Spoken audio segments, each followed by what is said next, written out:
നല്ല മഴ പെയ്യുമ്പോൾ കപ്പയും ചമ്മന്തിയും കഴിക്കാൻ പൂതിയില്ലാത്തവരൊന്നും നമ്മുടെ നാട്ടിലില്ലല്ലോ അല്ലേ. അങ്ങനെ ഞങ്ങൾ ഇന്ന് കപ്പയും ചമ്മന്തി ഉണ്ടാക്കാൻ തീരുമാനിച്ചു.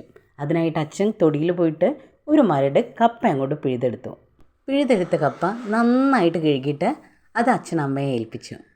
ഇതോടുകൂടി അച്ഛൻ്റെ ഡ്യൂട്ടി എല്ലാം കഴിഞ്ഞ് ഇനി കാര്യങ്ങളെല്ലാം അമ്മയുടെ കയ്യിൽ ഭദ്രം. കപ്പയെല്ലാം തൊലി കളഞ്ഞ് നന്നായിട്ട് കഴുകി വൃത്തിയാക്കുക. ഇനി കാര്യങ്ങളെല്ലാം സിമ്പിൾ.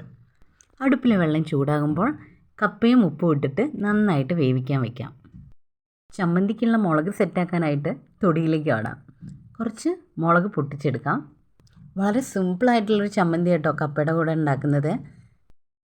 അതിനായി ചെറിയുള്ളി, ചീരാമുളക്, ഉപ്പ് ഇതെല്ലാം അല്പം ഉപ്പൂടെ ഇട്ടിട്ട് നന്നായിട്ട് അരച്ചെടുക്കാം.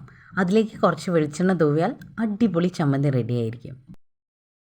ഇനി നല്ല ആവി പറക്കുന്ന കപ്പയും ചമ്മന്തിയും ഭംഗി ഒട്ടും കുറയാതിരിക്കാൻ വേണ്ടിയിട്ട് സൈഡിലൊരു ഉണക്കമീനും കട്ടൻ ചായ ഉണ്ടെങ്കിൽ കാര്യങ്ങളെല്ലാം കുശാൽ.